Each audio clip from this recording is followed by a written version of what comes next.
പെൺമക്കളുള്ള സർവ്വ വാപ്പാർക്കും ഉമ്മാർക്കും ഒരൊറ്റ പ്രാർത്ഥനയുള്ളൂ, എന്റെ മോളെ സങ്കടപ്പെടുത്താത്തൊരു പിയാപ്പനെയും കുടുംബവും കിട്ടണേ റബ്ബേന്ന്. ഓ മൊഞ്ചനും സുന്ദരനും ഗ്ലാമറുള്ളവനും ആണോന്നൊന്നുമല്ല.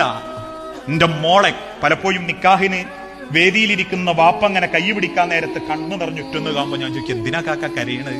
എന്നോടറിയും, രണ്ട് സങ്കടാവസ്ഥാതെ. ഒന്ന് എന്റെ മോൾ ഇറങ്ങിപ്പോകുന്നത്, രണ്ട് എന്റെ മോള അവസ്ഥ ആലോചിച്ചതിന്റെ പേരിൽ. അതെന്താ? ഇതേപോലെ കൈ പിടിച്ചു കൊടുത്തതാ അപ്പൊ പൊരയിലുണ്ട്.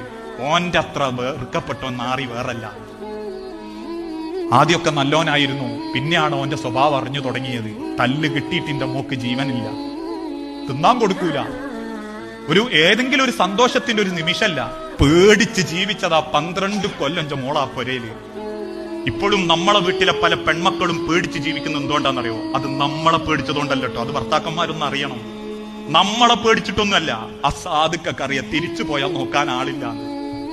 വാപ്പയമ്മയും മരിച്ചോയാലും കൂടിയാണെങ്കിൽ സഹിച്ച് ജീവിക്കും. ഇനി ഞാനിപ്പോ പിണങ്ങിപ്പോയാൽ പടച്ചോൻ എന്റെ അമ്മക്കും ഉപ്പക്കും അതൊരു ദുരിതാവും, അവർക്ക് പിന്നെ ഒരു തീരാ സങ്കടാവും. വാപ്പയമ്മയും വരുമ്പോ മാത്രം പുഞ്ചിരിച്ച് സമാധാനത്തിൽ കുടുംബം നോക്കി അവസാനം പേടിച്ച് വിറച്ചു നിൽക്കുന്ന ആ ജീവിതം ഉണ്ടല്ലോ, കൊമ്പില്ലാത്തതിനെ കുത്തിത്തോൽപ്പിക്കല്, അത് വലിയ ആണത്തൊന്നുമല്ല.